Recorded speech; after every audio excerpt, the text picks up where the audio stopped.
Hey guys, I know it's a little hard to see me, but I'm coming to you from a place in Winthrop, Maine, a 605-acre ranch that my daddy owned, and we took care of. Behind me, you can see this beautiful, historic, pre-Civil War home, and we called it the White House. And then up there, you see the brick house.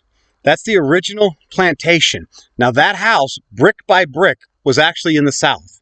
The man who owned it wanted to come to the state of Maine as that Civil War was starting because he didn't believe in the whole slavery thing anymore. And he said he felt like he came to know that God's design was not slavery. So he freed all of his slaves and told them if they took brick by brick his house down there, he would pay them. They were freed already. And he said, if you want to leave, you leave. But they all stayed and went to work for him. He moved them all up here. That house has been reassembled when they got here prior to the Civil War, brick by brick. And now the slaves, as you see, all of the property line has these rock walls, like right behind me. You can see these rock walls that define, and all these fields were defined by rock walls. And what happened was the families that were freed, they built this place. And then there was a third house that he built, and it's no longer here, but it's this little grassy area that you see right at that tree line. Right there's the well, actually still there, and the house went down to that tree. So from that tree to this tree, 3 stories up, and the house was where my mom and dad actually lived in, and me for a minute. And then I didn't want to live with my parents, so I moved up to the house that was abandoned and the mansion, and I moved into the actual mansion. Now what used to be there was an extension from the back of that house, right where my finger's at, going outward, and then there was a huge barn. And then what you can't see now is all of this area had a gigantic barn there also. And this place they had as part of the Underground Railroad. And what you can't see is way up top there. That's called a widow's nest. That widow's nest is where you can walk up to the winding stairs to the top of it. And when you get there, they had a secret passage that actually went down in through the wall under the ground, and it was an underground tunnel to the Red House. And that underground tunnel was where they hid slaves who were not free. And the laws back then, even though the state of Maine was a free state for slaves to be free, you still had to have papers saying you were freed. And if you weren't, and a slave trader or hunter, as they called them, could come and prove that you were a slave to somebody, they had the right to cuff you up and take you back to the South. And so this family hid slaves who were still technically slaves, and they worked, and every rock that you see was pulled out of these fields to actually build this place, and we called it Bethany Acres back there. It's now called Adult and Teen Challenge of Maine. It's part of the addiction of drugs and violence, gang life, prison life, things like that. I lived here as a young boy, and I must tell you that I have so many memories of this place. I learned so many lessons in this place. I kissed a few girls in this place. Behind me, you'll see this forest right here in front of the building. And this originally, it's been thinned out over the last couple hundred, 150, 170 years. But the guy planted a tree, every known tree, every species of trees that can be planted in the state was planted here. They had them all from all over. And some kept and some didn't. And of course, some of them have died off and others have grown in its place over the years. And so as the original old growth has fallen down, it looks like, they still have trees in here from 70, 80 years ago from the seedlings from the original ones. There's a barn right here. That old barn, I used to raise my bunnies in it. And we had cows and manure and pits and all that stuff in there. And this was my first garden I ever made. A beautiful garden. It was really not a beautiful garden. But as you walk down this road that I'm walking on, as you see this road, as I walk down it, you see there was an apple orchard. We had an apple orchard here. We had logging going on here. We had hay fields, corn fields. We had everything. But I want to talk to you about is redemption. It's an interesting word, redemption, because as I look around and you look into the valleys out there and you see the hills in the foreline, those are beautiful little rolling hills Maine calls them mountains, but I live in Washington State now. We know what a real mountain is there. 10, 15,000 feet. Now that's a mountain. But Maine, what we call lakes in Washington, Maine calls them ponds. They know what real lakes are here. But these fields, all my lessons from both dads, both my adopted dad, my birth dad, and even my spiritual father from a distance, taught lessons to me. And you look as I'm walking, I want you to notice some of this history. These are walls. All rocks came out of these fields by freed slaves. Okay? Redemption. The message is redemption. These were men and women from the South who were slaves, bought and sold and traded as property, not as human beings. And I had a sister. One of my sisters is black. I have black family, black nieces, black nephews, black sister, white. I've got some, I got Hispanic in the family. I've got some interesting cultural backgrounds in our family. So I didn't understand prejudice until I went and moved to Atlanta, Georgia in the South. Then I understood prejudice, or prejudice. So I don't think prejudice is even a word. Forgive me for misspeaking. But as you see behind me, all these fields and the tree lines, I see these slaves that were freed. And they're out here building the promised land to them. This was a promised land. This was a place to be redeemed. They had a chance to start over. When my father had this place was actually used for that. He had knuckleheads, as I call them, guys and gals who were drug addicts in prison, like myself, a prisoner, an ex-con, somebody who ran the street pretty hardcore. New England and Atlanta were two places that I was pretty well known in on the street, but no one knew it. I was just a little preacher's kid, and I used that cover really good to run an empire. And I did run my own little empire, but this place, these grounds, planted seeds in my life that made me choose to change. Now, at 15, I was arrested and imprisoned in Portland, and I did 2 years there. One, got out, lasted a few months, went right back in after a massive shopping spree, as we could call it. I did try to steal the governor's car. That might have been the reason why we had a massive manhunt for me. But I didn't get caught, by the way. I want to just put that out there. I turned myself in. But the lesson of redemption. Here is a young man you're looking at who's 46 years old now. But I was here as a young boy. I met my adopted dad, Pastor James Pearson, right up here in front in that yard at a barbecue that we had one year in the summer. And that's where I met my adopted dad, who my birth father had done research and met and knew through people and said, this is the man that's going to help raise my son. And that's for a whole nother story. But I need you to hear me on this. This is about redemption. This place is now owned or operated, because you can never own it. It's a trust. But they operate it, and it's a place for transition for people coming from prison and the streets. It's still doing the same thing that my dad did with it, except it's another organization doing it. I want you to hear me when I say this. I don't care how evil you were or how evil you are. You can be a good person if you choose to be. If you choose the light. If you choose to find a purpose other than being selfish, and you give to all of those around you, you can make a new start. Just like this property has been restarted over and over and over. And you have slaves who came up here to be freed, and they got freed. And I can still hear the lessons from my father in that office. That window right there was his office. I learned how to play the guitar right next to it. What you can't see is right in the middle here was a stop sign where my finger was. That was a stop sign. I got arrested for shooting a stop sign. Boy, my dad was mad because I shot the stop sign, and they charged him, I think, $120, which back then was a lot of money. And they never put up a stop sign. They just kept the money. Of course, the stop sign's gone. But I should get his 100 and some odd bucks back. No, I'm kidding. I need you to hear this.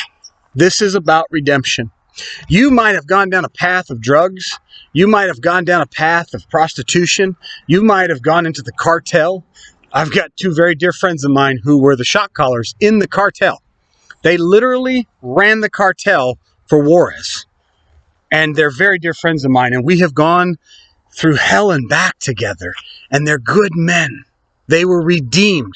They found redemption. I've got my production assistant coming so she can hold this for me. But what you need to understand about redemption is like this house, okay? These bones inside of this building that they're redoing right now, they have a grant for $650,000 to redo this. This has been redone over the centuries. Centuries, did you hear me? Centuries. It's been redone and redone. And behind me, that house has been redone and redone. And now it's being put to a beautiful use, again, of redemption. And so, as I hand this off to my friend, as she's going to pay attention because she's not, so I need two hands, dear, to hold this if you would, please, so you can stabilize it. She's laughing if you can hear in the background, so I need you to do is to stabilize it like that. So, nope, I need you to hold it like that, right there. Okay, so what happens is, with redemption, yeah, I know when you don't have a big production crew, things like that happen. But with redemption is something beautiful. It's a rebirth. So what are you going through? Are you going through a divorce? I've been there.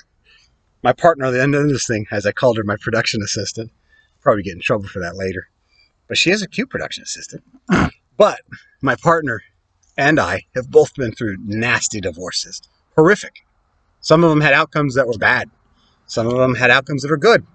But again, redemption. And so, like the houses, they've been rebuilt and rebuilt. And like me, I've been rebuilt and rebuilt. I can't tell you how many things have disappeared on this 605 acres from my past. We have, I was a violent man, and I used this property to hide things from my criminal empire. And because of that, I look and I realize that this property is about redemption, because that old guy who was not a good man and who ended up actually being a bad guy, that guy went on to be a beautiful man who has changed lives. Now, I'm not trying to tell you I'm some beautiful guy, and I'm not perfect, but I've changed my life.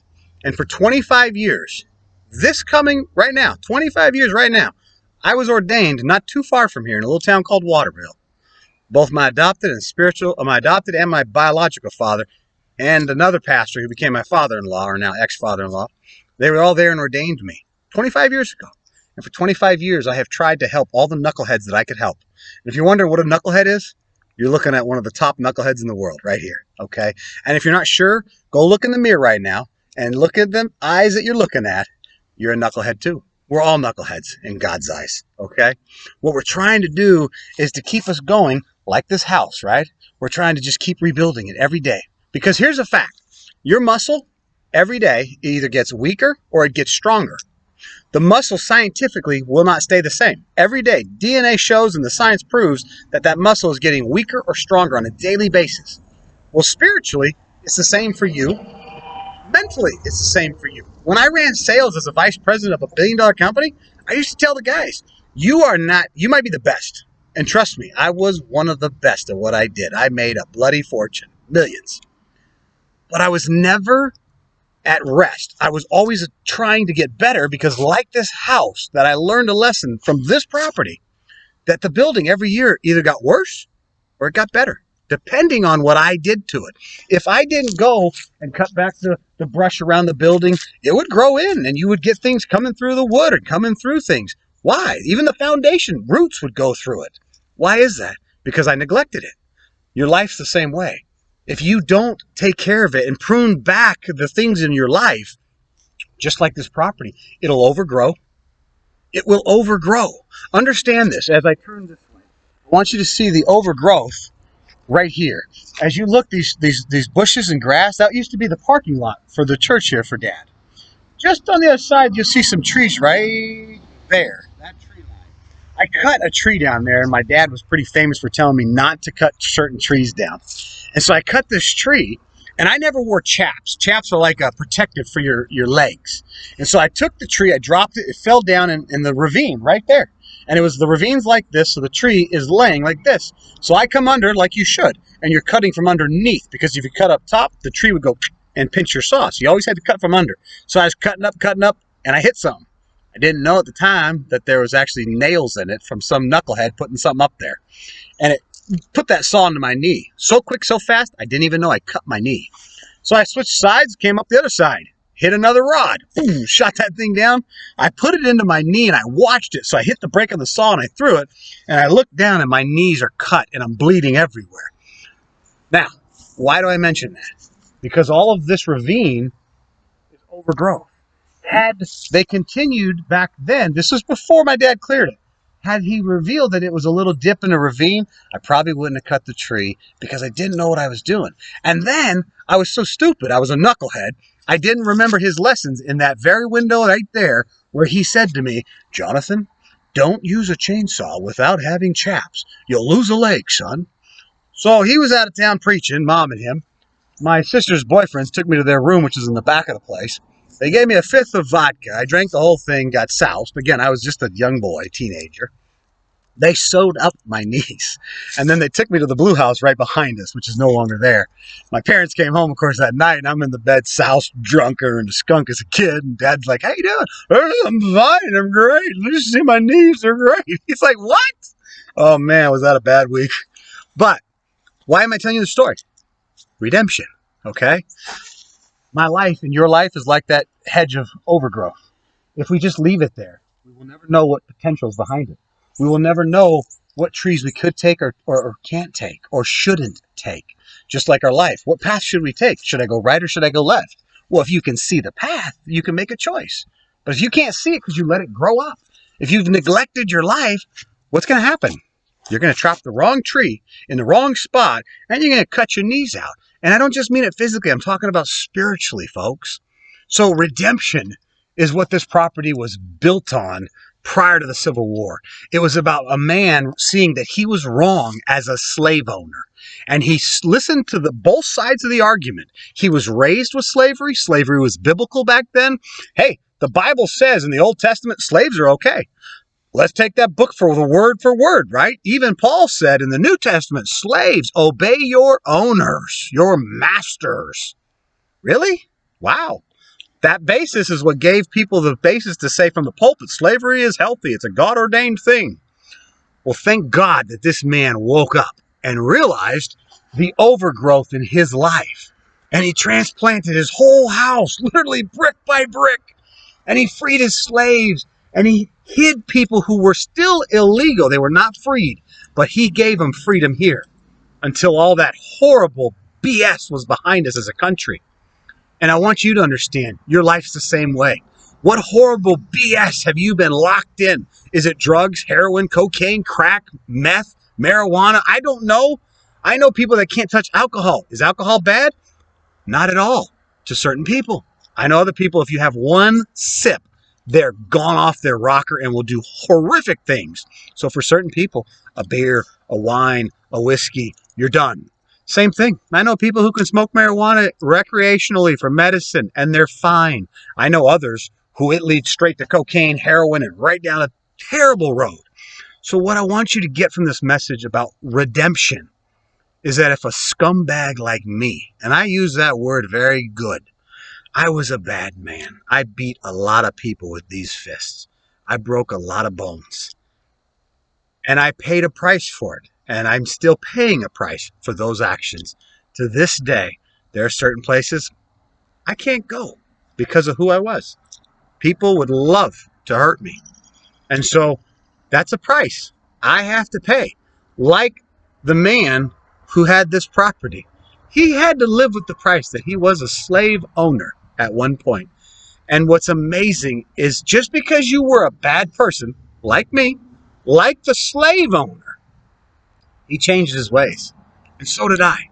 And now, this woman that I'm going to turn around on real quick, who's my partner, I want you to hear from her one of the first messages, or I should say lessons, that she learned about me when I saw a homeless person and I grabbed something out of my car. And I want you to hear this because I want someone else to tell it other than me. Say hi to Cece. She's my production assistant. Not very good, so you know. I'm kidding. Yeah, would you tell them about that time, if you remember it? It was our first date. It was? Yes. And um, we were driving in Seattle, and you were like, "Do you mind if I stop?" And I was like, "Okay." And I don't even know where we were going, what we were doing. And I just saw, as I looked out my window, a guy who was homeless. And JB got out and grabbed his, or Rev, grabbed a pack of shakes, protein shakes, and handed them to him, and actually gave him a hug. And I was like, okay, who's this person? And warmed my heart because I've also worked with homeless people, but that's who he is. He works with those hard Knuckleheads. knuckleheads. And that's what I wanted to talk about it, but I wanted someone else to say the story. Because here's what's important about that story. Why I love those knuckleheads is because I was a knucklehead. I too was homeless. I spent a year on the street, homeless, hiding. I was hiding, to be honest with you.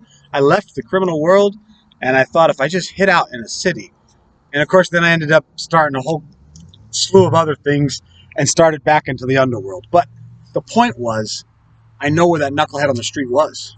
I saw him, and I saw his face, and my heart went out to him. Now, do I do it to every homeless person? Not a bit. Because there's a whole Seattle where I'm from, we got 13,000 homeless people on the street. And I can tell you right now that probably 90% of them could all go get a job.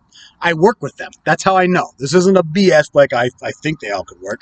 No, like 90% of them, I could find jobs for them. I have actually do that for a living. That's part of what my ministry is. So I need you to understand this.